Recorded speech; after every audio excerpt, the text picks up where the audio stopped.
കൊട്ടിയൂർ വൈശാഖ മഹോത്സവ യാത്രയ്ക്കുള്ള തയ്യാറെടുപ്പിലാണ് ഓരോ മഹാദേവ വിശ്വാസികളും. പുരാണത്തിലെ ദക്ഷയാഗം നടന്ന സ്ഥലമാണ് കൊട്ടിയൂർ എന്നാണ് വിശ്വാസം. വടക്കുംകാവ്, വടക്കീശ്വരം, തൃച്ചെറുമന്ന എന്നീ ഒട്ടനവധി പേരുകളും ഈ ക്ഷേത്രത്തിനുണ്ട്. വടക്കേ മലബാറിലെ പ്രസിദ്ധമായ മഹാദേവ ക്ഷേത്രങ്ങളാണ് കൊട്ടിയൂർ ശിവക്ഷേത്രങ്ങൾ. കണ്ണൂർ ജില്ലയിലെ കൊട്ടിയൂർ ഗ്രാമത്തിലാണ് ഈ ക്ഷേത്രങ്ങൾ സ്ഥിതി ചെയ്യുന്നത്. ബാവലിപ്പുഴയുടെ തീരത്തുള്ള ഈ നാടിനെ ദക്ഷിണകാശി എന്ന പേരിലും വിശേഷിപ്പിക്കാറുണ്ട്. ഇക്കരെ കൊട്ടിയൂർ, അക്കരെ കൊട്ടിയൂർ എന്നാണ് ആ ക്ഷേത്രങ്ങൾ അറിയപ്പെടുന്നത്.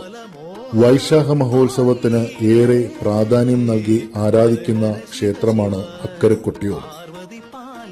ഇവിടെ ഭഗവാൻ സ്വയംഭൂ ആയി കുടികൊള്ളുന്നു.